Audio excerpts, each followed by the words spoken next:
لما بين يديه يهدي إلى الحق وإلى طريق مستقيم يا قومنا أجيبوا داعي الله وآمنوا به يغفر لكم من ذنوبكم ويجركم من عذاب أليم ومن لا يجب داعي الله فليس بمعجز في الأرض وليس له من دونه أولياء أولئك في ضلال مبين أولم يروا أن الله الذي خلق السماوات والأرض ولم يعي بخلقهن بقادر على أن يحيي الموتى بلى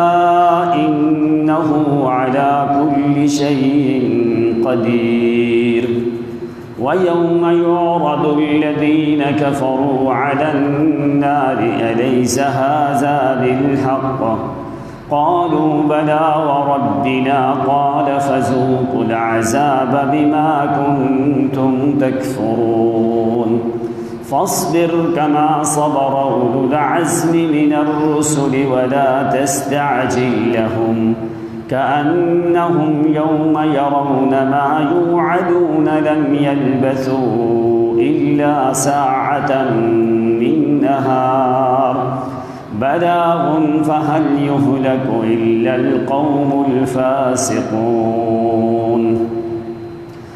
اللهم صل على محمد وعلى آل محمد كما صليت على إبراهيم وعلى آل إبراهيم إنك حميد مجيد اللهم بارك على محمد وعلى آل محمد كما باركت على إبراهيم وعلى آل إبراهيم إنك حميد مجيد سبحان ربنا ورب العزة عما يصفون وسلام على المرسلين وسلام على من اتبع الهدى إلى يوم الدين والحمد لله رب العالمين معزز محترم مکرم سامعین عظام، آپ کی خدمت میں اللہ رب العزت کی لا ریب مقدس بے عیب لا شک بے مثل کتاب قرآن مقدس میں سے سورہ احقاف کی آخری آیات مبارکہ تلاوت کی ہیں۔ بارگاہ ربانی میں التجا اور دعا ہے کہ اللہ کریم صحیح قرآن و سنت کے مطابق کہہ سکنے کی توفیق عنایت فرمائے، اور تمام تر حاضرین ناظرین سامعین غائبین مومنین موحدین کو اللہ اپنی رضا کی خاطر پیغمبر کی سیرت طیبہ کی سمجھ عطا فرمائے۔ بالترتیب آج جو ہے سیرت النبی صلی اللہ علیہ وسلم کے مقدس موضوع پہ غالباً آج 43 نمبر جمعہ ہے۔ اللہ کریم آج کے دن کو ہمارے لیے باعث رحمت فرمائے، اور آج 11 ستمبر 2024 جمعۃ المبارک کا عظیم دن، یہ مسلمانوں کے لیے ہفتے کے بعد ایک ایسا دن آتا ہے جس کو عید کی طرح شمار کیا جاتا ہے۔ پیغمبر خدا صلی اللہ علیہ وسلم کی سیرت طیبہ کے اتنے شعبے ہیں کہ انسان کی زندگی کا اختتام ہوتا ہے، لیکن پیغمبر کی سیرت کے ثمرات جو ہیں وہ کبھی بھی ختم نہیں ہو سکتے۔ لیکن دو چیزیں پیغمبر کی سیرت میں بڑی اہم رکھی گئی ہیں کہ جن کے اوپر انسانیت کا دار و مدار ہے۔ ایک وہ چیز کہ مسلمانوں تمہارے ذہن میں یہ خیال ہونا چاہیے، بلکہ یقین ہونا چاہیے کہ پیغمبر کی سیرت طیبہ وہ حق پہ مبنی ہے، وہ حق پہ مبنی ہے، باطل پیغمبر کی سیرت کے قریب نہیں آ سکتا۔ ایک بات۔ دوسری بات کہ پیغمبر ہی کی سیرت ایسی ہے جو تمہیں ہمیشہ صراط مستقیم پہ رکھتی ہے۔ صراط مستقیم سے آدمی اس وقت بھٹکتا ہے جب پیغمبر کی سیرت سے ہٹ جاتا ہے۔ یہ دو اہم چیزیں پیغمبر کی سیرت کے ساتھ تمام تر شعبوں میں ان کا ہمیشہ تعلق ہے، اور یہی دو چیزوں کی دعوت قرآن مقدس نے، اللہ کی کتاب میں انہی دو چیزوں پہ زور دیا گیا ہے، کیونکہ پیغمبر کی سیرت جو ہے وہ یہی کتاب قرآن مقدس ہے۔ اور پیغمبر کے بارے میں بھی قرآن نے فرمایا کہ میرے پیغمبر انا ارسلناک بالحق، میرے نبی ہم نے آپ کو حق کے ساتھ بھیجا ہے۔ اللہ انزل الکتاب بالحق، یہ قرآن بھی ہم نے حق کے ساتھ دیا ہے۔ ہدانی ربی الی صراط مستقیم اہدنا الصراط المستقیم، فرمایا کہ صراط مستقیم جب تم مانگتے ہو تو وَإِنَّكَ لَتَهْدِي إِلَى صِرَاطٍ مُسْتَقِيم، میرے نبی آپ کی سیرت ہی صراط مستقیم دکھا سکتی ہے۔ آپ بھی صراط مستقیم کی طرف رہنمائی کرنے والے ہو، تو جو آپ کی سیرت ہم نے کتاب بھیجی ہے، ہدانی ربی الی صراط مستقیم، یہ قرآن بھی تمہیں صراط مستقیم دکھاتا ہے۔ یعنی دو چیزیں پیغمبر کی سیرت میں اہم ہیں کہ پیغمبر کی سیرت کے قریب باطل نہیں پھٹک سکتا۔ ایک بات، ہمیشہ بندہ صراط مستقیم پہ رہ سکتا ہے تو پیغمبر کی سیرت پہ چلتے ہو، نہ تو صراط مستقیم تمہیں پیغمبر کی سیرت کے بغیر مل بھی نہیں سکتا اور آدمی قائم بھی نہیں رہ سکتا۔ باقی تمام تر جو راستے ہیں وہ حق پہ مبنی نہیں ہیں، حق کے اوپر مبنی ہے تو صرف یہ پیغمبر کی سیرت طیبہ والا راستہ ہے۔ کیوں؟ جس کی حقانیت کی گواہی اللہ تعالیٰ کی ذات دے رہے ہیں، فرمایا کہ میرا پیغمبر ارسلناک بالحق، کہ میرے پیغمبر ہم نے آپ کو حق کے ساتھ بھیجا ہے۔ اب یہ جو بالحق ہے نا، یہ با جو ہے یہ با الصاق کے لیے ہے۔ معنی کیا ہے کہ میرا پیغمبر آپ حق سے جدا نہیں، حق آپ سے جدا نہیں ہو سکتا۔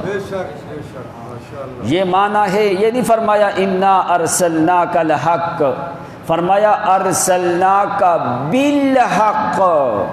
بالحق الباء للالصاق والاتصال، جو معنی دیتی ہے کہ میرا پیغمبر آپ حق سے جدا نہیں اور حق آپ سے جدا نہیں ہو سکتا۔ کیسے ملا ہوا ہے؟ جیسے تیرا سر تیرے جسم کے ساتھ ملا ہے، جدا نہیں ہوتا، اسی طرح حق محمد کے ساتھ ملا ہے اور محمد صلی اللہ علیہ وسلم حق کے ساتھ ملے ہیں۔ تو فرمایا میرا پیغمبر تیری سیرت کی حقانیت کی گواہی میں نے عامت الناس سے نہیں دلوائی، میں نے لوگوں سے نہیں کہا کہ میرے محمد کی سیرت کی حقانیت کی گواہی دو۔ فرمایا سب سے پہلے میں خدا نے خود گواہی دی ہے کہ لوگوں میرے محمد کی سیرت حق پہ مبنی ہے۔ پیغمبر کی سیرت بھی حق پہ مبنی، پیغمبر کی کتاب بھی حق پہ مبنی، پیغمبر کی ذات اور پیغمبر کی بات بھی حق پہ مبنی ہے۔ دوسری چیز کہ جو آپ ہر روز طلب کرتے ہو نماز میں، اہدنا الصراط المستقیم، فرمایا وہ تمہیں کہاں سے ملے گا؟ وہ سوائے محمد کی سیرت پہ عمل کرنے کے بغیر صراط مستقیم نہیں مل سکتا۔ چاہے لاکھوں لوگ دعویٰ بھی کریں، لیکن جب اللہ کریم نے قانون قرآن میں ذکر کیا ہے کہ صراط مستقیم، صراط کا معنی راستہ، مستقیم کا معنی اسٹیٹ فارورڈ، سیدھا بالکل، جو ٹیڑھا، شاید آپ پہلے سن کے آئے ہو کہ صراط مستقیم وہ ہوتا ہے، اس راستے کو کہا جاتا ہے جس میں 10 شرائط پائی جائے، جس میں 10، چلو 2-4 تمہید کے طور پہ ذکر کر دیتے ہیں۔ صراط مستقیم وہ راستہ جو بالکل سیدھا ہو، ایک شرط سیدھا ہو، ادھر ادھر گھومے، سیدھا ہو ایک۔ دوسری چیز، اس کے اوپر راستے چلنے والے کے اوپر جمپ نہ ہو، حدب ندب نہ ہو، اونچائی نیچائی ادھر ادھر یہ چیز نہ ہو، نہ حدب ہو نہ ندب ہو، نہ اونچائی ہو نہ گہرائی ہو، نہ غیب ہو نہ جمپ ہو، نہ اوپر ہو نہ نیچے ہو، ایک لائن میں میزانیہ بھی اس کا سیدھا اور راستہ بھی۔ صراط مستقیم تو آپ ہر روز مانگتے ہو، کم از کم 37 دفعہ تو آپ ہر روز مانگتے ہو، آپ کو پتہ تو ہونا چاہیے صراط مستقیم ہے کیا چیز نا۔ 2 شرطیں۔ تیسری شرط، اس راستے پہ چلتے چلتے آگے وہ راستہ بند نہ ہو جائے، وہ راستہ بند نہ ہو جائے۔ جب بند ہو، آدمی کسی گلی میں چلا جائے، وہ سفر کرتا کرتا کرتا چلا جائے، جب آگے سے راستہ بند ہو تو آدمی کو پریشانی ہوتی ہے، تو پھر وہاں پہ کہتا ہو مجھے پتہ ہوتا یہ راستہ بند ہے تو میں کبھی بھی اس راستے پہ آتا۔ ایک تو سفر کی تھکاوٹ ہوئی، ٹائم کا ضیاع ہوا، غم اس کو الگ پہنچا۔ صراط مستقیم والے راستے کے لیے شرط کیا ہے کہ وہ بند نہ ہو راستہ۔ 3 چیزیں۔ چوتھی چیز، اس راستے پہ چلتے چلتے تمہیں کسی سے یہ نہ پوچھنا پڑے کہ یہ راستہ کدھر جاتا ہے۔ جب آدمی کسی دوسرے شہر میں جائے تو آدمی پوچھتا ہے کہ بھائی یہ راستہ کدھر جاتا ہے، حالانکہ راستہ ادھر ہی رہتا ہے، آدمی ادھر ادھر جاتا ہے۔ راستہ تو ادھر ہی رہتا ہے، لیکن وہ محاورے میں کیا ہے، اس کو کہا جاتا ہے مجاز عربی زبان میں۔ راستہ ادھر ہی ہوتا ہے لیکن آدمی جو ہے وہ ادھر ادھر جاتا ہے۔ رات کو ہم سفر سے واپس آ رہے تھے، پھالیے میں پہنچے، وہاں پہ ایک محفل ہو رہی تھی، تو اندھیرا تھا، ہم نے بھی پوچھا بھائی راستہ جو ہے وہ گجرات کی طرف کون سا راستہ جاتا ہے، تو وہاں پہ 1-2-4 سیکنڈ رکے تو وہاں پہ محفل کی آواز آ رہی تھی۔ وہ مولوی اس وقت کیا کہہ رہا تھا لاؤڈ سپیکر میں، کہتا ہے نبی نور بھی ہے اور بشر بھی ہے۔ جو نبی نور نہ مانے وہ بڑے فتوے لگا رہا تھا، یعنی آگے عوام بیٹھی ہے، بڑی لائٹنگ، بڑے صاحبان خیمے لگائے ہوئے، پتہ نہیں کتنی عوام کو وہ گمراہ کر رہا تھا مولوی۔ کہتا ہے نبی ایک ہی ٹائم پہ نبی نور بھی ہے اور نبی بشر بھی ہے۔ کیا الیاذ باللہ، ایک ٹائم پہ ایک شخص کی 2 جنسیں ہو سکتی؟ یعنی کوئی آدمی ایک ٹائم پہ مرد بھی ہو عورت بھی ہو سکتا ہے؟ کوئی آدمی جن بھی ہو اور انسان بھی ہو سکتا ہے؟ انسان بھی ہو فرشتہ بھی ہو سکتا ہے؟ تو آگے جو بیٹھے والے تھے انہوں نے کہا سبحان اللہ سبحان اللہ۔ بہر کیف، کیوں؟ یہ صراط مستقیم پہ آدمی ہو تو پھر ایسی باتیں کرتا۔ چوتھی شرط صراط مستقیم کی کیا ہے؟ چلتے چلتے تمہیں کسی سے پوچھنا نہ پڑے کہ یہ راستہ کدھر جاتا ہے، یہ راستہ کدھر جاتا ہے۔ کیوں؟ یہ کیوں تمہیں پوچھنا نہیں پڑے گا کہ صراط مستقیم تمہیں لے کے وہاں جاتا ہے جو تیری اصل منزل ہے۔ 5ویں شرط کیا ہے کہ جب تو چلے تو چلتے چلتے تیرے ساتھ اتنا رش نہ ہو کہ تیرا کندھا کبھی ادھر سے لگے کبھی ادھر سے لگے، ازدحام نہ ہو۔ جب کسی بازار میں رش ہو تو آدمی تنگ ہو جاتا ہے، کبھی ادھر سے جو ہے اس کے لیے چلنا محال ہو جاتا ہے، دشواری ہوتی ہے۔ فرمایا چلتے چلتے لوگوں کا ازدحام نہ ہو جو تمہیں تنگ کر سکے، آرام سکون سے چلتا جائے، تیری چال میں رش کی وجہ سے فرق نہیں آئے، اس کو صراط مستقیم کہا جاتا ہے۔ اور شرط کیا ہے؟ فرمایا جب تو اس راستے پہ چل رہا ہے اور وہ راستہ مامون ہو، مامون کا معنی کیا ہے؟ امن والا راستہ ہو۔ کیا ہو؟ امن والا راستہ ہو، کہ تو جب چلے تو کہیں تمہیں یہ خطرہ نہ ہو کہ راستے میں مجھے ڈاکو جو ہیں وہ مجھے لوٹ لیں گے، نہ، فرمایا جب تو چلے تو تیرا راستہ وہ امن والا راستہ بھی ہونا چاہیے، امن ہو اس راستے میں۔ کون سا امن؟ قلبہ مطمئن بالایمان، بذکر اللہ تطمئن القلوب، اولئک لہم الامن وہم مہتدون۔ فرمایا امن میں ہو تو،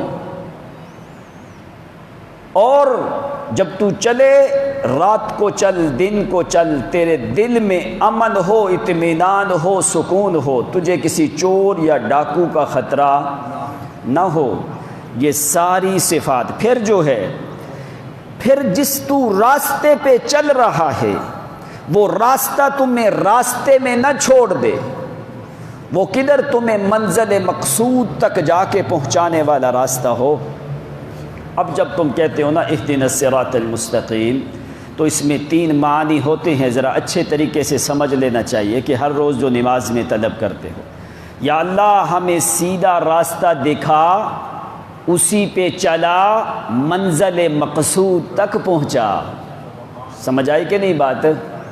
یہ 3 شرائط ہوتی ہیں صراط مستقیم میں، ہمیں سیدھا راستہ دکھا، اسی پہ چلا، منزل مقصود تک پہنچا۔ یہ تم ہر روز مانگتے ہو، تو پھر اس کا مطلب کیا ہوتا ہے؟ یا اللہ ہمیں اسی پہ پکا رکھنا جو صراط مستقیم ہمیں دیا ہے۔ تو اللہ کریم نے فرمایا کہ میرے پیغمبر کی سیرت کے 2 اہم پہلو ہیں۔ کہیں میرے محمد کی سیرت پہ چلتے چلتے آدمی کو یہ گمان نہ آئے پتہ نہیں میں کامیاب ہوں گا کہ نہیں۔ فرمایا نہیں، انک لتہدی الی صراط مستقیم، سیدھا راستہ صراط مستقیم اگر مل سکتا ہے تو محمد کی سیرت سے مل سکتا ہے۔ دوسری چیز، پیغمبر کی سیرت پہ چلتے چلتے تیرے دل میں یہ گمان نہ آئے کہ پتہ نہیں کہ یہ سیرت جو ہے اس کے یہ پہلو حق پہ ہے کہ نہیں، شک نہیں آئے محمد کی سیرت پہ چلتے چلتے۔ فرمایا ارسلناک بالحق، ہم نے پیغمبر کی پوری سیرت کو حق بنایا ہے۔ حق بھی تمہیں ملے گا پیغمبر کی سیرت پہ عمل کرنے سے، صراط مستقیم بھی تمہیں ملے گا پیغمبر کی سیرت پہ عمل کرنے سے۔ یہ 2 اہم چیزیں ہیں۔ تو اللہ تعالیٰ نے جتنے بھی پیغمبر کی زندگی کے شعبے جن کا تعلق سیرت کے ساتھ ہے، ہر شعبے میں اللہ نے یہ 2 چیزیں ضرور رکھی ہیں، اور ان 2 چیزوں کی گواہی اللہ تعالیٰ کی ذات خود دیتے ہیں۔ اس لیے فرمایا لوگ یہ نہ سمجھے کہ مولویوں کی گواہی، پیروں کی گواہی، عامت الناس کی گواہی، بادشاہوں کی گواہی نہیں، ان کی گواہیاں اپنی جگہ پہ، لیکن میں خدا تمہیں انسانوں بتا دوں کہ میرے محمد کی شریعت حق پہ بھی مبنی ہے اور صراط مستقیم کے اوپر بھی مبنی ہے۔ اب انہی 2 چیزوں کا اللہ کریم کے پیغمبر نے بھی ذکر کیا کہ لوگوں میں محمد بھی تمہیں دعوت دیتا ہوں حق کی، لہو دعوت الحق۔ اب نبی علیہ السلام مکے والوں نے تنگ کیا بہت زیادہ، آپ چلے گئے اسی حق کی دعوت دینے کے لیے 85 کلومیٹر کا سفر کر کے طائف کے علاقے میں۔ آپ پورا واقعہ سن کے آئے ہو۔ 3 قبیلہ ثقیف کے 3 سردار، حبیب، مسعود اور عبد یعلیل ابن عمر ابن عمیر ابن عوف ابن ثقیف، قبیلہ ثقیف کے 3 سردار، انہوں نے بڑے غلط جواب دیے نبی علیہ الصلوۃ والسلام کو کہ ہم آپ کی کلام بھی سننا نہیں چاہتے۔ ایک نے کہا میں تمہارے ساتھ بیٹھنا نہیں چاہتا، ایک نے کہا اگر تو اللہ کا نبی ہے تو میں تیری جواب کا رد نہیں کر سکتا۔ اگر تو جھوٹ بولتا ہے تو کلام کرنا میرے لیے مناسب ہی نہیں۔ باہر کیف یہ سارا معاملہ ہوا۔ نبی علیہ الصلوۃ والسلام نے اللہ کریم کے سامنے دعا کی۔ اللہ کریم نے فوری جبریل کو بھیجا کہ جبریل جاؤ، میرا پیغمبر پریشان ہے۔ لیکن پیغمبر کی محنت اللہ ضائع نہیں کرتا۔ پیغمبر کی محنت اللہ تعالیٰ، نبی تو نبی، اللہ کسی مومن کی محنت کو بھی ضائع نہیں ہونے دیتا۔ نبی علیہ الصلوۃ والسلام کو پتھر برسائے، گالیاں دیں، فتوے بازی کی، پریشان کیا، غم پہنچا۔ آخر کار نبی علیہ السلام نے ایک بات کی اللہ تعالیٰ سے کہ اے اللہ وَلَكَ الْعُتْبَى حَتَّى تَرْضَى، یا اللہ میں محمد کو گالیوں کی پرواہ نہیں، مجھے پتھروں کی پرواہ نہیں، فتووں کی پرواہ نہیں ہے، لیکن اللہ تیری رضا مقصود ہے۔ اگر تو راضی ہے تو میں نے ساری چیزیں امت کو معاف کر دی ہیں۔ لیکن اللہ تعالیٰ کی ذات تو جانتی ہے۔ جبریل نے آ کے دو باتیں کہیں۔ اللہ کے پیغمبر ان اللہ سمع قولک وقول قومک یا رسول اللہ صلی اللہ علیہ وسلم وما ردوا علیک قومک۔ اللہ کے پیغمبر، اللہ تعالیٰ نے آپ کی باتیں بھی سنی اور آپ کی قوم کی باتیں بھی سنی، اور قوم نے جو آپ کو جواب دیا وہ ساری باتیں اللہ تعالیٰ نے سن لی۔ اسمع و ارا، وہ سنتا بھی ہے وہ دیکھتا بھی ہے۔ تو فرمایا یا اللہ اگر تیری ذات راضی ہے تو میں محمد کو پتھروں کی پرواہ کوئی نہیں، ان چیزوں کی مجھے پرواہ نہیں ہے۔ تو نبی علیہ الصلوۃ والسلام چلتے چلتے جس وقت طائف سے نکلنے لگے، ربیہ کے دو بیٹوں کا باغ جو ہے یہاں پہ پہنچے تھے پچھلے جمعے پہ۔ عتبہ اور شیبہ جو نبی علیہ الصلوۃ والسلام کے قریبی رشتہ دار ہیں، چچا کے لڑکے لگتے ہیں، ان کا ایک نصرانی غلام ہے، عیسائی غلام۔ نبی علیہ الصلوۃ والسلام کے پاؤں مبارک سے کچھ خون ہے، کچھ سر مبارک بھی زخمی ہے۔ حضرت زید بن حارثہ نے وہاں پہ بٹھا کے آپ کے پاؤں کو صاف کیا، سر مبارک سے خون صاف کیا۔ تو یہ دونوں بھائی جو ہیں مسلمان نہیں تھے، لیکن وہ قوم کی غیرت، نسب کا تعلق، رشتہ داری جو ہے اس کی رگیں جو ہیں وہ کامیاب ہونے لگی، وہ پھولنے لگی، وہ غیرت آنے لگی قومیت کی۔ تو کہنے لگے اپنے نصرانی غلام کو بلا کے خذ من هذا العنب قطفا ضعه في طبق، اس انگور کی بیل سے جو پکا ہوا خوشہ انگور کا اٹھا کے ضعه في طبق، اس کو برتن میں ڈال کے اذهب الى هذا الرجل فقل له ياكل منه، جا طبق برتن صحن میں اس تپسی ٹرے میں رکھ کے انگوروں کا خوشہ فلا آدمی الى حبلت من عنب، جو انگور کی بیل کے نیچے سایہ لے کے ٹیک لگا کے جو بندہ بیٹھا ہے اس کو جا کے انگور دے کے آؤ۔ فَقُلْ لَهُ يَأْكُلْ مِنْهُ، اس کو کہنا کہ وہ ضرور ان انگوروں سے استعمال کریں۔ یقال له عداس، اس نصرانی غلام کا نام عداس ہے۔ تو وہ انگوروں کا خوشہ اٹھا کے توڑ کے دھو کے برتن میں ڈال کے صحن میں ڈال کے نبی علیہ الصلوۃ والسلام کے پاس لے کے آتا ہے۔ تو کہنے لگا کل یا رجل، او اللہ کے بندے، کل یا عبداللہ، او اللہ کے بندے یہ انگوروں کا خوشہ استعمال کرو۔ نبی علیہ السلام نے اس کی طرف دیکھا ہے تو نبی علیہ السلام نے فرفع یدہ، آپ نے یوں اپنا ہاتھ اٹھا کے اس برتن سے یوں انگور لینے لگے، انگور بھی لے رہے ہیں تو نبی علیہ السلام نے فرمایا بسم اللہ وعلا برکت اللہ، بسم اللہ۔ نبی علیہ السلام نے پڑھا بسم اللہ۔ کیا مانا بسم اللہ میں با استعانت کی؟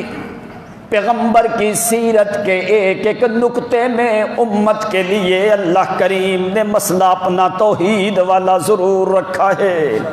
بسم اللہ، اللہ اگر تیری مدد نہ ہو تو میں محمد انگور اٹھانے کی طاقت بھی رکھتا کوئی نہیں۔ الباء للاستعانت، با بسم اللہ کی استعانت کی ہے، مدد اللہ سے طلب کی جاتی ہے۔ اے اللہ اصل میں کیا تھا؟ بے اسم اللہ ہے، بسم اللہ ہے۔ اے اللہ میں تیرے نام کی برکت سے میں انگور اٹھانے لگا ہوں، اگر اللہ تو میری مدد نہ کرے تو میں محمد انگور کا دانہ بھی اٹھانے کی طاقت اللہ کریم کے پیغمبر نے ثابت کیا ہے۔ لوگوں، ایک انگور کا دانہ بھی اگر میں محمد نے اٹھانا ہو، اٹھانے کے لیے مدد میں طلب کرتا ہوں تو صرف ایک اللہ کریم سے۔ محمد کی سیرت یہ ہے، اور جہاں پہ بھی تمہیں ضرورت پڑے مدد کی، ایک اللہ کو بلا، غیروں سے مانگ نہیں۔ یا رسول المدد کے نعرے نہیں بلند کر، یا علی المدد کے نعرے بلند نہیں کر، یا داتا یا فلان نہیں کہہ۔ رات کو مجھے ایک آدمی نے ایک کلپ بھیجا، اس میں مولوی صاحب کیا کہہ رہے ہیں، بس ابھی کوئی سمجھ نہیں آتی کہ جہالت کی انتہا کہاں تک پہنچ گئی۔ وہ کہتا ہے اس کے بقول، کہتا ہے جتنے یہودی مارے تھے نا وہ سارے داتا نے مارے تھے۔ کہتا ہے جتنے یہودی مارے تھے وہ سارے داتا نے مارے تھے، کریڈٹ جو ہے وہ ہٹلر لے گیا۔ وہ لوگوں نے کہا نا ہٹلر نے یہودی مارے تھے، وہ کہتا ہے وہ سارے یہودی، اور یہ اسٹوڈیو میں بیٹھ کے کہتا ہے سارے یہودی داتا نے مارے تھے، کریڈٹ جو ہے وہ ہٹلر لے گیا۔ اب ان سے پوچھو، اگر تمہارا جو داتا ہے اس نے اس وقت یہودیوں کو مارا، آج تو اس سے زیادہ ضرورت ہے، آج کیوں نہیں مار رہا؟ آج تمہارے داتے واتے کدھر گئے سارے؟ یعنی کوئی عقل نہ ہو تو آدمی پیدا ہی نہ ہو، کوشش ہی نہ کرے پیدا ہونے کی۔ اور یہ عقل اللہ تعالیٰ نے سب سے زیادہ مومنوں کو عطا فرمائی۔ عقل ہو تو مشرک نہیں ہوتا، اگر مشرک ہو تو عقل سے کوئی تعلق نہیں ہوتا۔ اب یہ دیکھو، یہ بات بھی کوئی قابل قبول ہے کہ سارے یہودی داتا نے مارے؟ وہ ابھی داتا تمہارے کدھر گئے؟ ادھر فلسطینیوں کو 1 لاکھ کے قریب جو ہے 63,000 کے قریب ظالموں نے فلسطینیوں کو شہید کر دیا۔ آج تمہارے داتے شاتے پیر شیر کدھر چلے گئے؟ ادھر تو مار دیے، جس کی کوئی وہم و گمان بھی کوئی نہیں، پتہ نہیں یہ داتا اس وقت تھا بھی نہیں جو تمہارا داتا ہے۔ یعنی ایسی باتیں بھی لوگ جو ہیں کرتے ہیں تو آگے سننے والے کہتے ہیں سبحان اللہ۔ تو پیغمبر کو مدد کی ضرورت پڑے انگور اٹھانے کے لیے تو محمد پہلے اللہ سے مدد مانگتے ہیں، پھر انگور کو اٹھانے کی حرکت کرتے ہیں۔ بسم اللہ وعلا برکت اللہ، اے اللہ میں تیرے نام کی برکت سے میں انگور کا دانہ اٹھانے لگا ہوں، اگر تو میری مدد نہ کرے تو میں محمد میں اٹھانے کی طاقت لا معوا ولا ملجا ولا منجا منک الا الیک۔ اے اللہ میں ہر وقت میں محمد الرسول اللہ تیری مدد کا محتاج ہوں، اور جس سے محمد نے مدد مانگی، اگر تو پیغمبر کا کلمہ پڑھا ہے تو مدد اسی سے مانگ جس سے محمد نے مانگی ہے۔ اگر تو غیر سے مانگے گا تو تیرا پیغمبر کی سیرت کے ساتھ کوئی تعلق ہو سکتا؟ بسم اللہ والا برکت اللہ۔ نبی علیہ السلام نے یوں دانہ انگور کا اٹھا کے کھایا، پڑھا بسم اللہ والا برکت اللہ، یہ پڑھ کے دانہ اٹھایا، ثم نظر عداس الی وجہہ، وہ جو نصرانی غلام عداس ہے وہ دیکھنے لگا انہی ہونٹوں کی طرف، انہی چہرے کی طرف جس زبان سے محمد نے یہ کلمات کہے ہیں، دیکھتا ہے تعجب تعجبانہ انداز میں کہ یہ کیسا کلمہ پڑھا ہے جو آج تک میں نے ایسا کلمہ سنا۔ کہنے لگا نبی علیہ السلام سے واللہ ما یقول ھذا الکلام، واللہ ما یقول ھذا الکلام فی اہل ھذا البلد۔ کہنے لگا اللہ کے بندے ایسا کلام میں نے ان علاقے والوں سے کسی سے بھی سنا، ان بستیوں والوں سے نہ، مکے والوں سے نہ، طائف والوں سے نہ، عکاظ والوں سے نہ، آنے جانے والوں سے۔ کہنے لگا آج تک میں نے یہ کلام کسی سے سنی۔ نبی علیہ السلام نے پوچھا من ای بلد انت ومن ای بلد انت وما دینک۔ نبی علیہ السلام نے آگے اس سے فوری سوال کیے ہیں دو۔ سوال وہ کرتا ہے جس کو، مسئلہ ذرا سمجھا کرو ساتھ، مجھے دہرانے کی ضرورت نہ پڑے۔ سوال وہ کرتا ہے جس کو دوسرے کے اندر کا پتہ۔ نبی علیہ السلام نے دو سوال پوچھے ہیں۔ آپ نے فرمایا وَمِنْ أَيِّ بَلَدٍ أَنْتَ وَمَا دِينُكَ۔ او میرے ساتھی یادداس، تو کس علاقے سے ہے، کس علاقے سے ہے، وما دینک، تیرا دین کیا ہے، کس شہر کا رہنے والا ہے، تیرا دین کیا ہے؟ کہنے لگا انا نصرانی، میں عیسائی المذہب ہوں، میرا مذہب جو ہے وہ عیسائی ہے۔ تو آپ نے فرمایا من ای بلد انت، تو کس شہر کا رہنے والا ہے؟ کہنے لگا من نینوا۔ اللہ کے پیغمبر میں عراق اور شام کے درمیان میں جو بستی نینوا ہے، میں نینوا بستی کا رہنے والا ہوں۔ نبی علیہ السلام نے فرمایا من قریت رجل عبد صالح یونس بن متی، او تو اس نیک بندے کی بستی کا رہنے والا ہے جس بندے کا نام یونس بن متی ہے۔ او یونس پیغمبر نینوا بستی کے رہنے والے تھے۔ تو نبی علیہ السلام نے فرمایا تو اس نیک صالح بندے یونس ابن متی اس کے علاقے کا رہنے والا ہے۔ وہ حیران ہو کے پوچھنے لگا کہ یونس پیغمبر کو یہاں پہ کوئی جانتا؟ آج تک نام بھی کسی نے لیا۔ تو کہنے لگا وما یدریک ما یونس ابن متی، او اللہ کے بندے آپ کو یونس ابن متی کے بارے میں کیسے علم ہے؟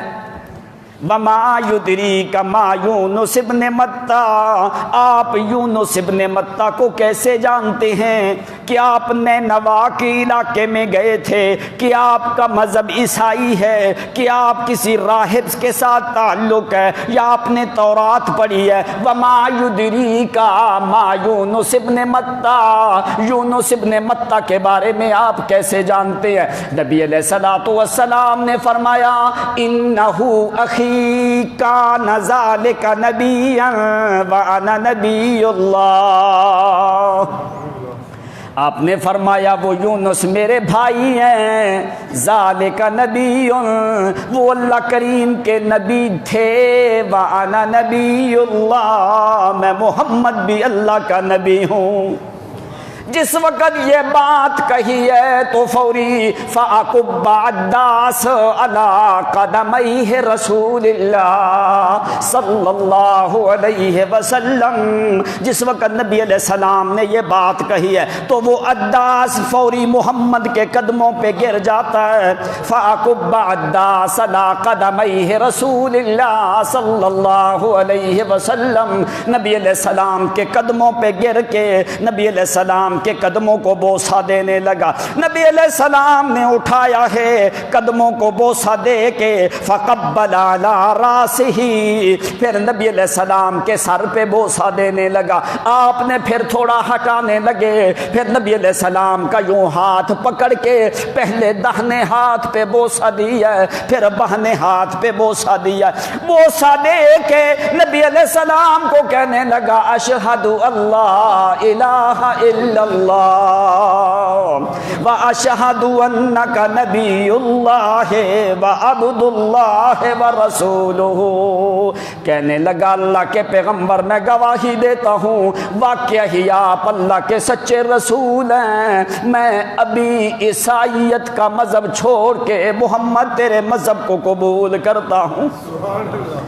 اللہ کریم نے فرمایا میرا پیغمبر ہم تمہیں خالی نہیں جانے دیں گے, تمہاری محنت کا ثمرہ ضرور تمہیں یہاں پہ دیں گے.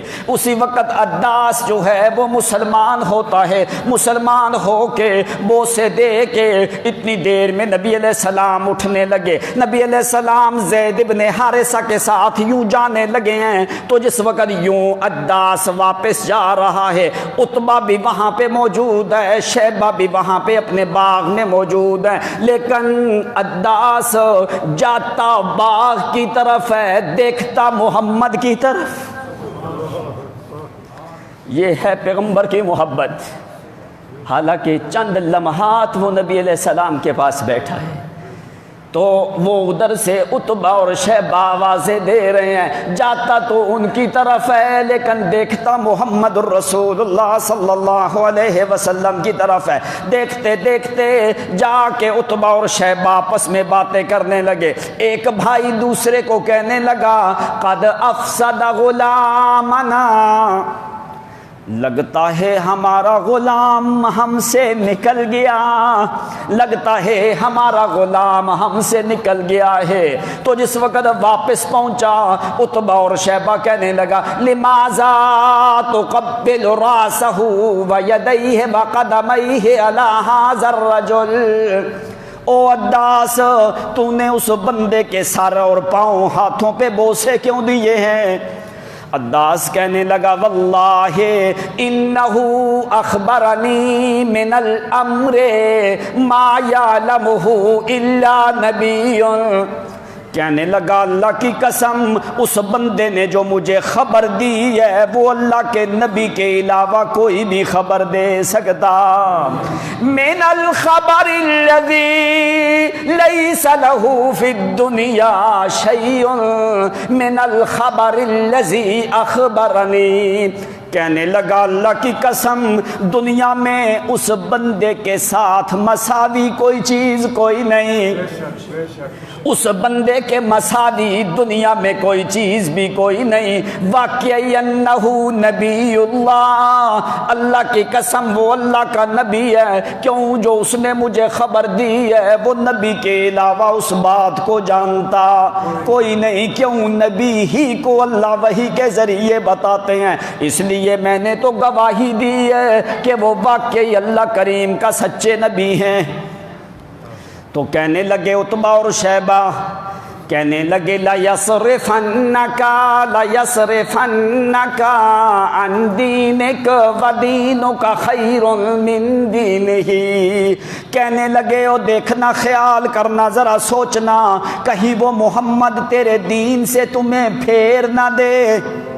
دینوں کا خیر من دینہ, تیرا جو عیسائیت والا مذہب ہے وہ اس بندے کے مذہب سے بہتر ہے. عداس کہنے لگا نہیں نہیں نہیں نہیں, اللہ کی قسم وہ بندہ بھی بہتر ہے, اس کا دین بھی بہتر ہے. کہنے لگا نہیں نہیں وہ بندہ بھی بہتر ہے, اس کا دین بھی بہتر ہے, میں نے تو اس کا دین قبول کیا ہے. وہاں پہ اسلام قبول کیا. اب جس وقت یہ عتبہ اور شیبہ یہ دونوں بدر میں جانے لگے نا, تو یہ عداس نامی اسی مقام پہ بیٹھ کے رونے لگا.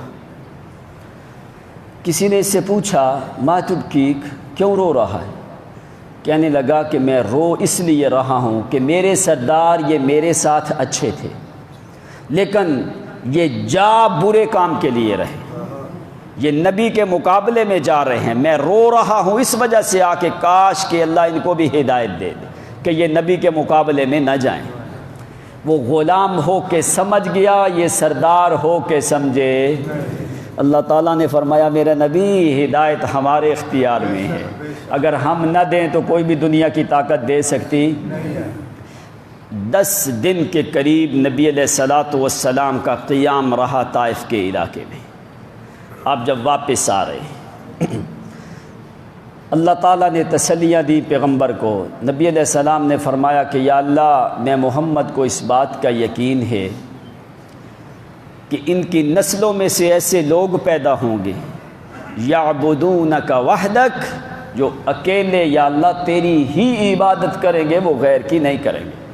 اس لیے یا اللہ میں محمد اپنے غم برداشت کرتا ہوں، لیکن میں ان کی ہلاکت کے لیے بد دعا نہیں کرتا۔ آپ نبی علیہ السلام واپس آئے، واپس آتے آتے مقام نخلہ تک پہنچے۔ اب وہاں پہ رک کے مکے والوں سے اجازت طلب کرنی تھی کہ ہمیں اجازت دو کہ ہم دوبارہ مکے میں داخل ہو سکیں، کیوں سارے قریشیوں نے پابندی لگائی تھی کہ نبی علیہ السلام کو دوبارہ ہم نے مکہ داخل ہونے دینا۔ تو نبی علیہ السلام کچھ دن وہاں پہ رک گئے، ایک آدمی کی طرف خبر بھیجی، باہر کیف کوئی اطلاع، انہوں نے کہا ہم جو ہے آپ کی امان نہیں دے سکتے۔ اب جب وہاں پہ رک گئے تو اللہ تعالیٰ نے کیا کیا، فرمایا میرا پیغمبر گھبرانے کی ضرورت نہیں، آپ نبی بن کے آئے ہو 2 قوموں کی طرف، رسول الثقلین، ثقلین کہا جاتا ہے جنات کو اور انسانوں کو۔ فرمایا میرے نبی آپ 2 قوموں کی طرف رسول بن کے آئے ہو، جنوں میں سے کوئی نبی رسول آیا نہیں ہے۔ تو فرمایا میرا پیغمبر اگر انسانوں نے تمہاری دعوت کو قبول نہیں کیا تو ہم ایک جنات کی جماعت بھیج رہے ہیں جو تمہاری دعوت کو فوری قبول کریں گے، تاکہ میرا پیغمبر غم زدہ نہ ہو کہ میں نے اتنے دن محنت کی ہے کہ لوگ اسلام میں کیوں نہیں داخل ہوئے۔ اللہ تعالیٰ نے ان کی قسمت مقدر میں بھی لکھا تھا۔ اوقاز کے مقام پہ حضرت انس رضی اللہ، ان جنات کی عمریں تو بہت زیادہ ہوتی ہیں، تو اللہ تعالیٰ نے فرمایا کہ جس وقت یہ گروہ جو ہے ہم نے ان کو پھیرا ادھر، اس لیے کہ یہ پرانے زمانے کے جنات تھے۔ حضرت انس رضی اللہ تعالیٰ عنہ فرماتے ہیں کہ ہم نبی علیہ الصلوۃ والسلام کے ساتھ تھے، اوقاز کے مقام پہ ہم نے دیکھا جاء رجل عجوز، ایک بوڑھا آدمی جو ہے وہ ایک لاٹھی کا آسرا لے کے تو نبی علیہ السلام کی طرف آ رہا ہے۔ تو جب نبی علیہ السلام نے اس کو دیکھا تو نبی علیہ السلام نے فرمایا، آپ نے اس کو کچھ پہچانا، آپ نے فرمایا انک جنی، آپ کی چال چلن جو ہے وہ ایسے ہے جیسے آپ جن ہو۔ آپ نے اس بوڑھے کو کہا، اس نے کہا انا من الجن، ہاں میں جنات میں سے ہوں۔ آپ نے فرمایا من انت، کون ہے تو اگر جنات میں سے ہے تو کون ہے؟ کہنے لگا انا حیم ابن حامت ابن لاقیس ابن ابلیس، کہنے لگا میں ابلیس کے پوتے کا لڑکا ہوں۔ نبی علیہ السلام نے فرمایا بینک و بین ابلیس ابوان، تیرے اور ابلیس کے درمیان 2 باپ کا فرق ہے، یعنی 2 آدمیوں کا فرق ہے۔ حیم ابن حامت ابن لاقیس ابن ابلیس، کہنے لگا میرے دادے کا والد ابلیس ہے، کہنے لگا میرا نام حیم ہے، میرے باپ کا نام حامہ ہے، میرے دادے کا نام لاقیس ہے اور لاقیس کا باپ ابلیس ہے۔ کہنے لگا اللہ کے نبی رأیت قابیل لما قتل حابیل، کہنے لگا اللہ کے نبی میں نے اپنی آنکھوں سے دیکھا ہے جس وقت قابیل نے آدم کے بڑے بیٹے نے حابیل کو قتل کیا تھا کہنے لگا رائی تو قابیل لما قتل حابیل، میں نے اپنی آنکھوں سے دیکھا ہے جس وقت قابیل نے حابیل کو قتل کیا ہے۔ لوگوں کو مشابہ لگتا ہے کہ قاتل قابیل ہے یا حابیل۔ اب اگر متشابہ لگ جائے نا تو قتل سے پہلے قاف ہے اور قابیل کا بھی پہلا حرف کیا ہے؟ جس میں پہلا حرف قاف آئے وہ قاتل ہے، یہ یاد رکھ لینا بھی نا۔ قابیل قاتل ہے اور حابیل جو ہے وہ مقتول ہے۔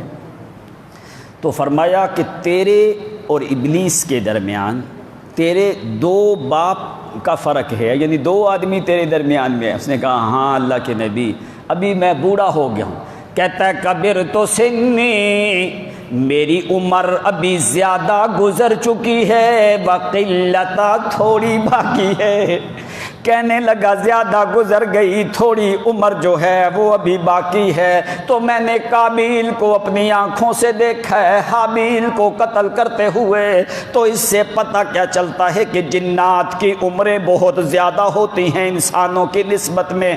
تو یہ گروہ اللہ کریم نے جنات کا بھیجا، 40 کے قریب جنات کا گروہ مقام نخلا پہ رات کے ٹائم پہ نبی علیہ الصلوۃ والسلام نماز ادا کر رہے ہیں۔ بعض روایات میں آتا ہے کہ فجر کی نماز ہے، نبی علیہ السلام نماز پڑھ رہے ہیں، قرآن پاک کی تلاوت کر رہے ہیں۔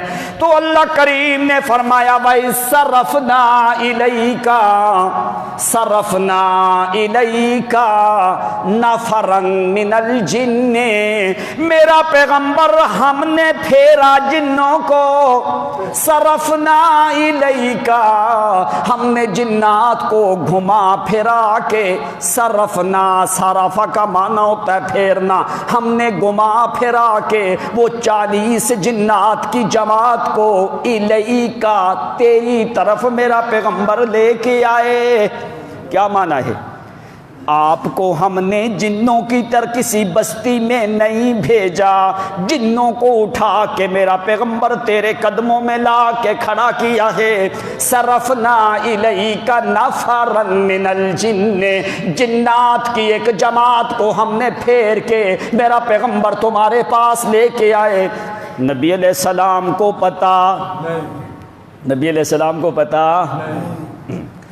پیغمبر بھی زندہ، جنات بھی زندہ ہیں کہ نہیں؟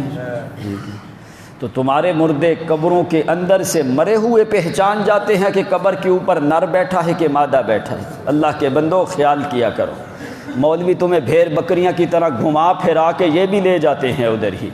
صرفنا الیک نفرا من الجن، جنات 40 جنات کی جماعت پہنچی ہے یہاں پہ۔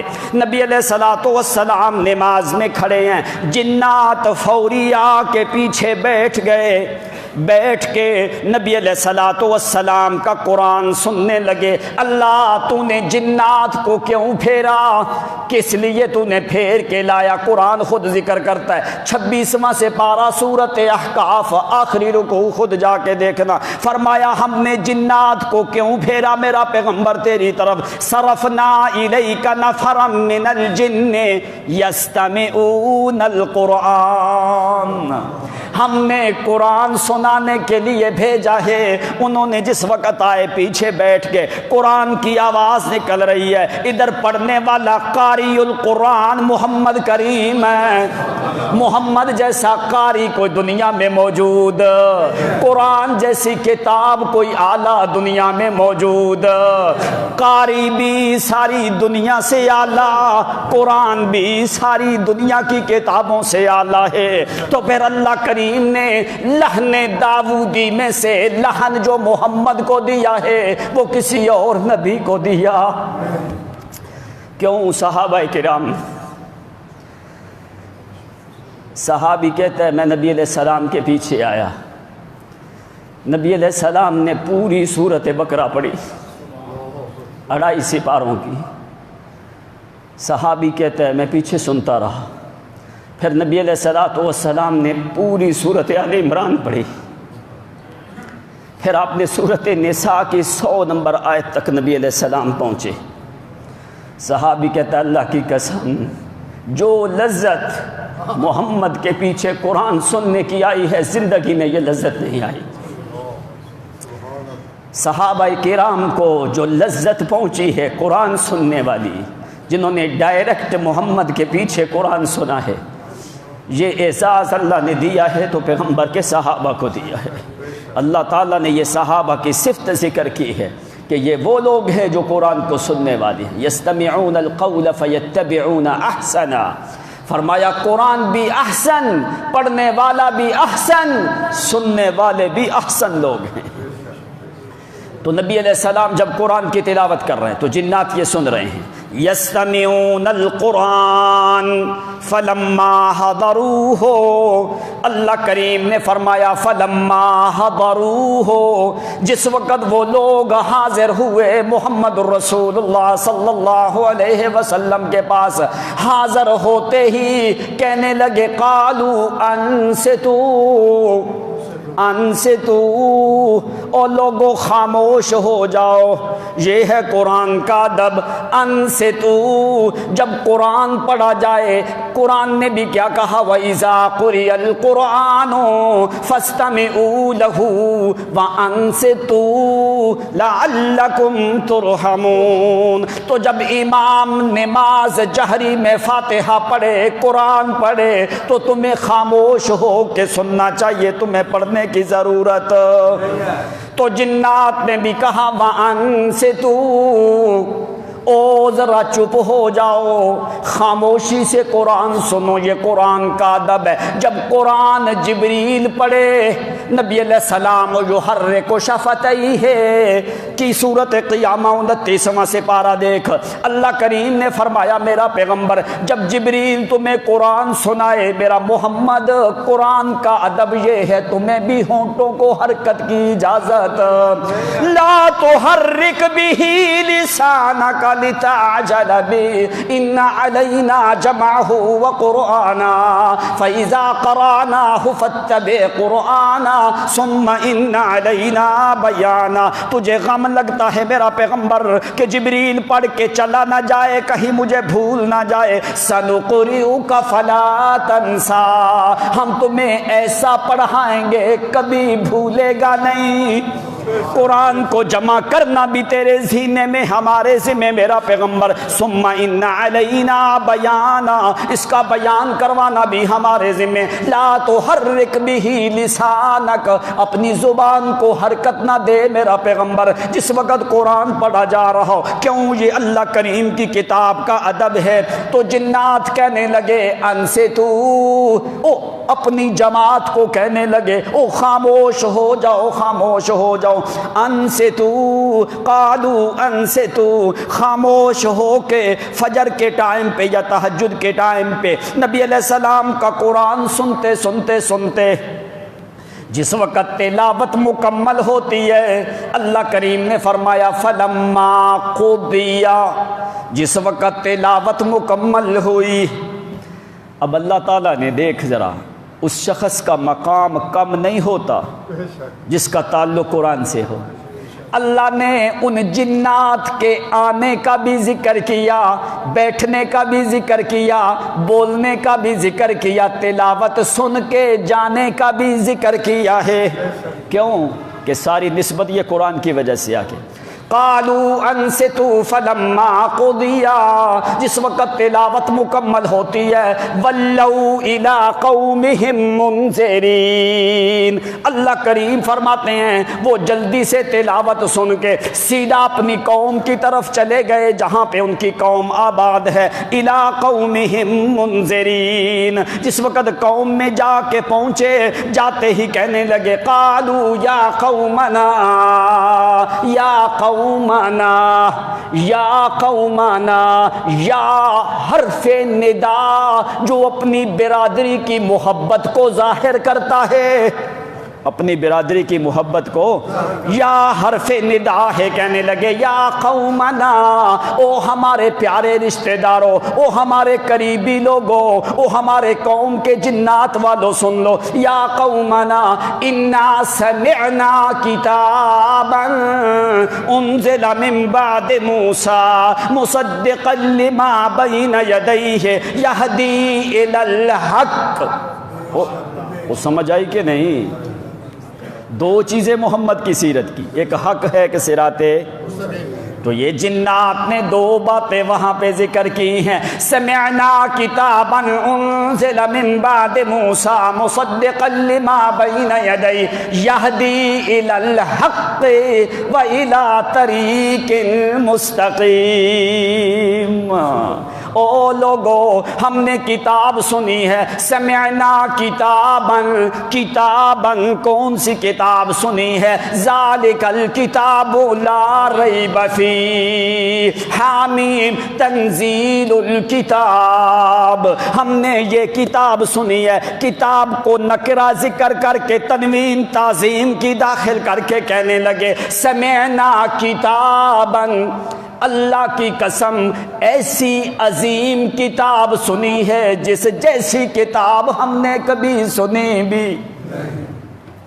کتاباً انزل من بعد موسیٰ مصدقا، وہ کتاب سنی ہم نے جو موسیٰ کی کتاب کے بعد نازل ہوئی ہے۔ اس کا مطلب ہے انہوں نے موسیٰ پیغمبر کا زمانہ پایا ہوا ہے، موسیٰ علیہ السلام کا زمانہ اگر پایا نہ ہوتا تو یہ بات کبھی بھی کہتے۔ انہوں نے عیسیٰ علیہ السلام کا نام کیوں نہیں لیا؟ حالانکہ عیسیٰ علیہ السلام تو موسیٰ علیہ السلام کے بعد آئے ہیں۔ عیسیٰ علیہ السلام نبی علیہ السلام کے قریب ہیں، 570 یا 71 برس کا صرف فرق ہے۔ موسیٰ علیہ السلام کا 1500 سے زیادہ فرق ہے۔ انہوں نے کیوں موسیٰ علیہ السلام کا نام لیا؟ دو وجوہات ہیں، ایک تو یہ کہ وہ شریعت موسوی پہ تھے، شریعت عیسوی پہ نہیں تھے، وہ یہودی المذہب تھے، صحیح۔ دوسری بات اس لیے کہ تورات جو ہے جو موسیٰ علیہ السلام پہ نازل ہوئی، اس میں احکام انجیل کی نسبت زیادہ احکام تھے، اور انجیل میں زیادہ تر وصایا والوجدانیات کو ذکر کیا گیا تھا، شریعت کے زیادہ معاملات تورات میں موجود تھے۔ اس لیے آج جو عیسائیوں کے پاس کتاب ہے وہ تورات اور انجیل دونوں کا مجموعہ انہوں نے تیار کیا ہے، تورات اور انجیل دونوں کا مجموعہ تیار کیا، اس لیے کہ انجیل میں احکامات زیادہ نہیں تھے، تورات میں زیادہ احکامات تھے۔ تو یہ لوگ موسیٰ پیغمبر کی شریعت کو ماننے والے تھے، اور موسیٰ علیہ السلام کا زمانہ ان جنات نے پایا تھا، تو اس لیے انہوں نے موسیٰ علیہ السلام کا ان دو وجوہات کی بنا پہ انہوں نے نام لیا۔ انزل من بعد موسیٰ مصدقا، کہنے لگے جو موسیٰ پیغمبر کے بعد جو کتاب نازل ہوئی ہے، مصدقا لما بین یدیہ، وہ کتاب پہلی کتابوں کی تصدیق بھی کر رہی ہے، پہلی کتاب کی تصدیق بھی کر رہی ہے۔ کیوں؟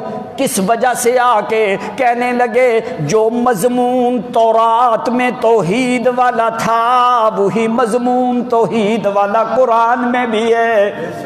اس کا مطلب ہے یہ توحیدی جن تھے، او تمہارے جن نہیں جو تم مولوی پیر جو جنات کو لے کے گھومتے پھرتے ہیں، یہ جن شن، یہ شنی ہوتے ہیں جن۔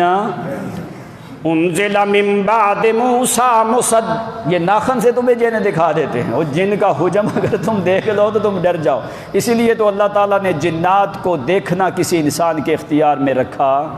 اصلی حالت میں کوئی آدمی بھی جن کو دیکھ سکتا، انہو یراکم ہو وقبیلہ من حیث لا ترونہم، نص قرآنی ہے کہ نہ تم جنات کو دیکھ سکتے ہو، نہ ابلیس، نہ اس کے قبائل کو، نہ اس کی اولاد کو دیکھ سکتے ہو یراکم، جنات تمہیں دیکھتے ہیں، تم جنات کو دیکھ سکتے، ملائکہ کو تم دیکھ سکتے۔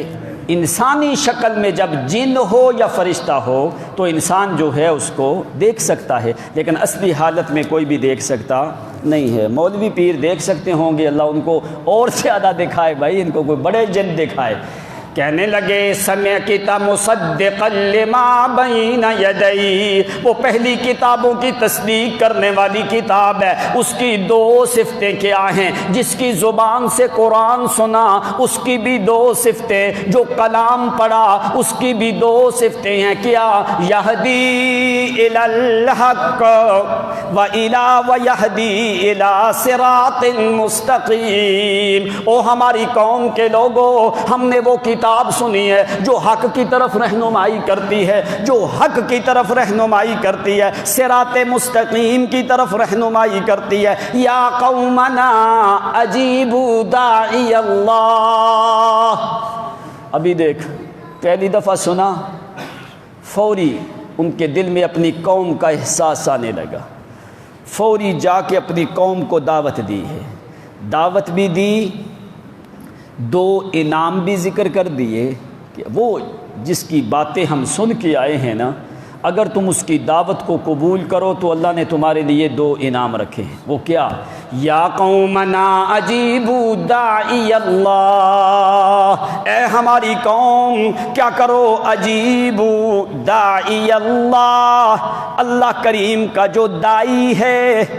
کیا معنی ہے؟ اے رسول اللہ، داعی الی اللہ۔ قرآن مقدس میں دوسرے مقام پہ فرمایا یا ایھا النبی انا ارسلناک شاہدا ومبشرا ونذیرا وداعیا الی اللہ باذنہ وسراجا منیرا۔ میرا پیغمبر، ہم نے آپ کو شاہد بھی بنایا، مبشر بھی بنایا، نذیر بھی بنایا، داعی اللہ بھی بنایا، بدر منیر بھی بنایا، سراج منیر بھی میرا پیغمبر ہم نے آپ کو بنا کے بھیجا ہے۔ تو جنات بھی کہنے لگے اجیبوا داعی اللہ، او ہماری قوم کے لوگوں، اس اللہ کے دائی کی دعوت کو قبول کرو۔ اجیبوا داعی اللہ، اس اللہ کے دائی کی دعوت کو قبول کرو۔ کیسے؟ وآمنوا بہ، اس کے ساتھ ایمان لے کے آؤ۔ کیا لے کے آؤ؟ ایمان ہو تو عمل کا فائدہ، ایمان نہ ہو تو اعمال کا فائدہ۔ اب صرف ایمان لانے سے دو قسم کا جزا ذکر کی جنات نے، وہ قرآن بھی ذکر کرتا ہے۔ کیا؟ آمنوا بہ یغفر لکم من ذنوبکم ویجرکم من عذاب علیم۔ کہنے لگے اگر تم اس دائی کی دعوت کو قبول کرو، ایمان لے کے آؤ، تمہیں دو انعام فوری نقدی ملیں گے، نقدن فوری انعام ملیں گے۔ کیا؟ آمنوا بہ، جب تم ایمان لے کے آؤ گے انعام کیا ملے گا؟ وَيَغْفِرْ لَكُمْ مِنْ ذُنُوبِكُمْ، وہ تمہارے بعض گناہ معاف کرے گا۔ دوسرا انعام کیا ہے؟ وَيُجِرْكُم مِّنْ عَذَابٍ أَلِيمٍ، وہ تجھے دردناک عذاب سے تمہیں پناہ دے گا، محفوظ رکھے گا۔ کیا معنی ہے؟ کیوں کہا وَيَغْفِرْ لَكُم مِّنْ ذُنُوبِكُم؟ من تبعیضیہ، جو بعض کا معنی دیتا ہے، بعض گناہ وہ معاف کرے گا۔ بعض کون سے؟ جن کا تعلق حقوق اللہ سے ہے، وہ ایمان کی برکت سے فوری معاف کرے گا۔ ایمان کا جب ایمان آدمی لاتا ہے، نبی علیہ السلام نے کیا فرمایا؟ وَإِنَّ الْإِسْلَامَ يَهْدِمُ مَا كَانَ قَبْلَهُ، کہ لوگوں جب آدمی ایمان اسلام لے کے آتا ہے، اللہ سابقہ سارے گناہوں کو معاف کر دیتا ہے۔ تو جنات نے کہا اگر تم ہماری قوم کے لوگوں، اگر تم ایمان لے کے آؤ، اللہ تعالیٰ تمہارے بعض گناہوں کو معاف کر دے گا۔ ایک بات۔ دوسری بات، ان گناہوں کو معاف کرے گا جن کا تعلق حقوق اللہ کے ساتھ ہے، حقوق العباد والے گناہ معاف نہیں ہوں گے۔ ایک بات۔ دوسری بات، کچھ گناہوں کو تو وہ معاف کر دے گا، کیوں؟ اس لیے کہ تم ایمان لے کے آئے۔ کچھ گناہوں کو اللہ چھوڑ دیتا ہے، کیوں معاف نہیں کرتا؟ وہ بندے کی توبہ کے اوپر منحصر ہوتا ہے کہ بندہ جب میرے سامنے توبہ کرے، رجوع کرے، یہ گناہ میں پھر معاف کروں گا۔ اللہ تعالیٰ نے بندے کو قریب لانے کے لیے بہانے رکھے ہیں۔ فرمایا کچھ گناہ تو اللہ معاف کر دیتا ہے ایمان کی برکت سے، اور کچھ گناہ اللہ چھوڑ دیتا ہے۔ کیوں؟ فرمایا بالتوبۃ او بالانابۃ الیہ، کہ بندہ میرے سامنے توبہ کرے اور میری طرف رجوع کرے تاکہ میں اس کے سارے گناہ باقی ماندہ بھی معاف کر دوں۔ اب جو توبہ استغفار کرتا ہے بندہ، اس کے کیا صرف گناہ معاف ہوتے ہیں؟ جو توبہ استغفار کرتا ہے کیا صرف اس کے گناہ معاف ہوتے ہیں؟ گناہ معاف ہوئے، توبہ استغفار سے گناہ معاف ہوئے۔ یہ جو اس نے توبہ اور استغفار کے جو کلمات کہے ہیں، یہ الگ طور پہ عبادت لکھی جا رہی ہے۔ سمجھ آئی کہ کوئی نہیں بات؟ یعنی ڈبل فائدہ تمہیں ملتا ہے اللہ تعالیٰ سے۔ کرتے تم توبہ ہو اپنے گناہوں کو معاف کروانے کے لیے، اللہ تمہاری توبہ کو قبول کرتا ہے۔ اس توبہ کرنے کے بدلے میں اللہ نے تمہارے گناہ کیا کیے؟ معاف کر دیے۔ اب یہ جو توبہ والے جو کلمات ہیں، ان کا کیا ہوگا؟ یہ تمہارے نامہ اعمال میں الگ دعا اور عبادت لکھی جاتی ہے۔ یہ چیز خاص تمہیں ملتی ہے اللہ تعالیٰ کی طرف سے بطور انعام کے۔ کیوں؟ اس لیے دنیا فیصلہ کر سکتی ہے عدل پہ، اللہ تعالیٰ کی ذات ایسی ہے جو عدل کے ساتھ اس کا فضل ضرور ہوتا ہے۔ مومن کے لیے عدل کے ساتھ اس کا فضل ضرور ہوتا ہے۔ تو جنات نے کہا اگر تم ایمان لے آؤ، بس اس ایمان کے بدلے میں اللہ تعالیٰ تمہارے بعض گناہوں کو معاف کر دے گا۔ اور کیا کرے گا؟ وَيُجِرْكُم مِّنْ عَذَابٍ أَلِيمٍ، اور دردناک عذاب سے اللہ تعالیٰ تمہیں پناہ دے گا۔ اب کیوں؟ جب بڑے گناہ اللہ نے معاف کر دیے، تب تم ایمان لے آئے، ایمان لے کے آئے، اللہ نے گناہ معاف کر دیے۔ اب اللہ تعالیٰ نے جب بندہ ایمان لے کے آتا ہے تو وہ بندہ اللہ کا محبوب ہوتا ہے۔ کیا ہوتا ہے؟ تو اللہ اپنے محبوب کو جہنم میں بھیجدا، اس لیے انہوں نے کہا کہ ایمان سبب ہے، سبب بمحبت اللہ، ایمان سبب ہے، پہلی سیڑھی ہے اللہ کی محبت کی۔ جب تو ایمان لے آتا ہے اللہ تیرے بعض گناہوں کو معاف کر دیتا ہے۔ وَيُجِرْكُم مِّنْ عَذَابٍ أَلِيمٍ، دردناک عذاب سے اللہ تمہیں پناہ دے دیتا ہے۔ کیوں؟ جب تو ایمان لاتا ہے اللہ کی محبت آتی ہے، تو جب اللہ تیرے ساتھ محبت کرتا ہے اللہ اپنے محبوب کو جہنم میں بھیجتا۔ اس لیے جنات نے کہا کہ اللہ تمہیں عذاب سے بھی بچا کے رکھے گا۔ کیوں؟ یہ برکات ہیں صرف ایمان کی۔ تو جب ایمان کو جب پانی دیا جاتا ہے نا اعمال کا، تو پھر اللہ تعالیٰ اس بندے کے اوپر اپنی جنت کو واجب کر دیتا ہے۔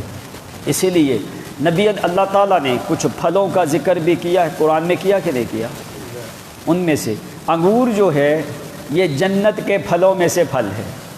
نبی علیہ الصلوۃ والسلام کو یہ پھل زیادہ محبوب تھا۔ کیوں؟ اس لیے قرآن پاک میں اس پھل کو جنت کے پھلوں میں سے شمار کیا گیا ہے۔ ان للمتقین مفازا حدائق واعنابا وکواعب اترابا۔ تو یہ ساری نعمتیں جو ہیں، اب انگور کے فوائد بہت زیادہ ہیں، پھر کسی ٹائم پہ ہم ذکر کریں گے۔ ابھی جو اصل چیز قرآن پاک میں 11 مقامات میں اللہ نے انگور کا ذکر کیا ہے۔ کتنے مقامات پہ؟ پورا قرآن دیکھو اول سے آخر تک 11 مقامات میں اللہ تعالیٰ نے انگور کے پھل کا ذکر کیا ہے۔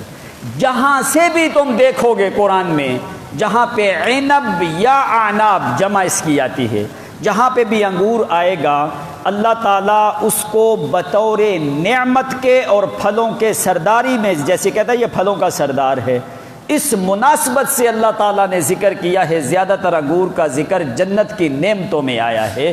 اس لیے بھائی فرمایا یہ اللہ کی نعمتیں کس آدمی کو ملیں گی؟ جو ایمان لے کے آئے گا۔ تو ایمان تمہیں کہاں سے ملے گا؟ یہ محمد کی سیرت سے، جو حق پہ مبنی ہے اور جو صراط مستقیم کی طرف لے کے جاتی ہے۔ تو جنات نے کہا اللہ تمہیں اس انگوروں والی جنت میں لے کے جائے گا، او نعمتوں والی جنت میں لے کے جائے گا، دوزخ کے عذاب سے اللہ تعالیٰ تمہیں پناہ میں رکھے گا۔ وَيُجِرْكُم مِّنْ عَذَابٍ أَلِيمٍ۔ آگے کہنے لگے سنو، ہم تمہاری خیر خواہی کرنے لگے ہیں، اگر تم ایمان نہیں لے کے آتے تو ہمارا اس میں قصور کوئی نہیں۔ وَمَن لَّا يُجِبْ دَاعِيَ اللَّهِ وَمَن لَّا يُجِبْ دَاعِيَ اللَّهِ فَلَيْسَ بِمُعْجِزٍ فِي الْأَرْضِ۔ کہنے لگے او ہماری قوم کے لوگوں، اگر تم ایمان نہیں بھی لے کے آئے تو فَلَيْسَ بِمُعْجِزٍ فِي الْأَرْضِ، تم میں سے کوئی بھی ایسا بندہ کوئی نہیں جو اللہ کریم کو عاجز کر سکے۔ اللہ کو عاجز کرنے کی طاقت کسی میں۔ معجز ایک اللہ کریم کی ذات ہے جس کو کوئی عاجز کر سکتا، اور دوسری صفت اللہ تعالیٰ نے قرآن کی ذکر کی، فرمایا یہ قرآن معجز بھی ہے معجزہ بھی ہے۔ کیا مطلب؟ دنیا کی کتابیں قرآن کو عاجز کر سکتی نہیں ہیں، اور قرآن معجز ہے، یہ پوری دنیا کو عاجز کرنے والا ہے، لیکن قرآن کو کوئی کتاب بھی عاجز کر سکتی نہیں ہے۔ دوسری چیز، یہ معجز بھی معجزہ بھی، یہ پیغمبر کا معجزہ ہے، زندہ تابندہ تمہارے پاس آج بھی اور قیامت تک اللہ تعالیٰ کی یہ کلام اسی طرح تر و تازہ شاداب اور تناظر میں رہے گی۔ فرمایا لیکن کوئی ہے آدمی جو پیغمبر کی سیرت اس قرآن سے سیکھے، فرمایا جب وہ عمل کرتا جائے گا میں خدا کو اپنی ذات کی قسم ہے میں اپنی جنت کو واجب کرتا جاؤں گا۔ اب کیوں اللہ تعالیٰ نے صحابہ کے اوپر جنت کو واجب کیا؟ فرمایا کہ لوگوں اولئک فی جنات مکرمون، یہ لوگ جنت میں بڑی باعزت لوگ، کرامت والے لوگ، شرف والے لوگ ہیں۔ اللہ کیوں اتنی کرامت عزت دی ہے؟ فرمایا یا ایھا الذین آمنوا استجیبوا للہ وللرسول اذا دعاکم لما یحییکم۔ او ایمان والو، جب میرا پیغمبر آواز دے ساری دنیا کی باتیں چھوڑ کے میرے محمد کی بات کو قبول کرو، تو اللہ کریم نے فرمایا یہ ایسے لوگ ہیں جنہوں نے ساری دنیا کو چھوڑا، اکیلے محمد کے پیچھے لگ گئے ہیں۔ فرمایا جب یہ پیغمبر کے پیچھے لگے تو میں نے اپنی جنت ان کے اوپر کیا کیا؟ واجب کر دی۔ تو جنات کہنے لگے یا قوم لا یجب داعی اللہ فلیس بمعجز فی الارض، او ہماری قوم کے لوگوں اگر تم ایمان نہیں لے کے آئے تو اللہ کو عاجز کرنے کی طاقت کسی میں۔ یا معشر الجن والانس ان استطعتم ان تنفذوا من اقطار السماوات والارض فانفذوا۔ اللہ کریم فرماتے ہیں او جنات کا گروہ، او انسانوں کے گروہ، ذرا میرے زمین آسمان سے ذرا باہر نکل کے تو دکھاؤ۔ ان استطعتم ان تنفذوا من اقطار السماوات والارض، جو میری قدرت کا غلاف جوی جو میں نے لگایا ہے زمین و آسمان کے اندر، اس سے ذرا نکل کے دکھاؤ۔ اللہ چیلنج دے رہا ہے، فرمایا اگر آج تم اکڑتے ہو، تکبر کرتے ہو، ناز کرتے ہو جس مال و دولت پہ، یہ ختم ہو جائے گی۔ کیا میں خدا کو تم عاجز کر سکتے ہو؟ ذرا نکل کے دکھاؤ۔ قرآن نے کہا فانفذوا، وہ ذرا نکل کے دکھاؤ، کسی سوراخ سے، کسی دروازے سے، کسی جگہ سے، فانفذوا ذرا نکل کے دو دکھاؤ، لا تنفذون، نکلنے کی طاقت تمہارے اندر۔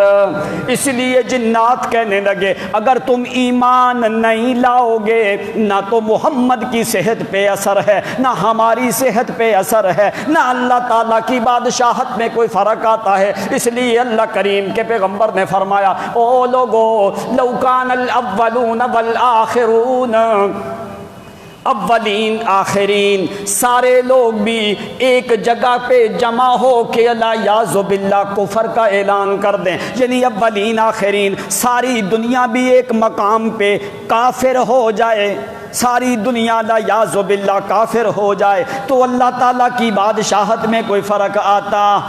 اگر ساری دنیا مومن بن جائے تو اللہ کی بادشاہت پہ کچھ بھی فرق آتا؟ لا ينقص من ملکہ شیء لا یزید فی ملکہ شیء، نہ تو مومن ہونے سے اس کی بادشاہت زیادہ ہو جاتی ہے، نہ کافر ہونے سے ان کی بادشاہت میں کمی آتی ہے۔ کیوں؟ فرمایا هو الاول لیس قبلہ شیء هو الآخر لیس بعدہ شیء هو الظاہر لیس فوقہ شیء هو الباطن لیس دونہ شیء هو الاول، وہ تو پہلوں سے پہلا ہے، اس سے پہلے کوئی چیز، وہ سب سے آخر میں ہے، اس کے بعد کوئی چیز، وہ ظاہر میں ہے، اس کے اوپر کوئی چیز، وہ باطن میں ہے، اس کے اندر کوئی چیز۔ فرمایا وہ تو تمہاری پیدائش سے پہلے انسانوں، او جنات، تمہاری پیدائش سے پہلے کون تھا؟ ان ربی لغنی حمید، او وہ تمہاری تخلیق سے پہلے بھی تعریف کیا ہوا تھا، اس کو تمہاری عبادت کی ضرورت نہیں ہے، تمہاری عبادت کا وہ محتاج نہیں ہے۔ اگر عبادت کی ضرورت ہو تو لاکھوں فرشتے ہر روز ہمیشہ بیت المعمور میں سجدے میں گرے رہتے ہیں، 70,000 فرشتہ ایک لمحے میں بیت المعمور میں اللہ کریم کے گھر کا طواف کرتا ہے، جو ایک دفعہ کر لیتا ہے دوبارہ قیامت تک اس فرشتے کی باری آتی۔ نحن نسبح بحمدک ونقدس لک، تین چیزیں ہوتی ہیں، یا تسبیح ہوتی ہے، یا تقدیس ہوتی ہے، یا تحمید ہوتی ہے۔ یہ تینوں چیزیں سب سے پہلے کرنے والے اللہ کے فرشتے ہیں، اس لیے انہوں نے کہا نسبح بحمدک ونقدس لک، اللہ تیری تسبیح بھی، تیری حمد بھی، تیری پاکیزگی بھی بیان کرنے والے ہم بہت زیادہ ہیں، اس لیے انسانوں جنات کا گروہ، اللہ کریم کو تمہاری عبادت کی ضرورت کوئی نہیں۔ تو جنات نے تاکید کی اپنی قوم کو، وَمَن لَّا يُجِبْ دَاعِيَ اللَّهِ فَلَيْسَ بِمُعْجِزٍ فِي الْأَرْضِ، فرمایا تم اللہ کو عاجز کر سکتے، لیکن نتیجہ کیا نکلے گا؟ اگر تم نے اس داعی کی دعوت کو قبول نہ کیا تو نتیجہ کیا نکلے گا؟ اولئک فی ضلال مبین، تو ایسے لوگ ہمیشہ جو ہیں وہ گمراہ ہوتے ہیں، وہ ہدایت پہ آ سکتے۔ وآخر دعوانا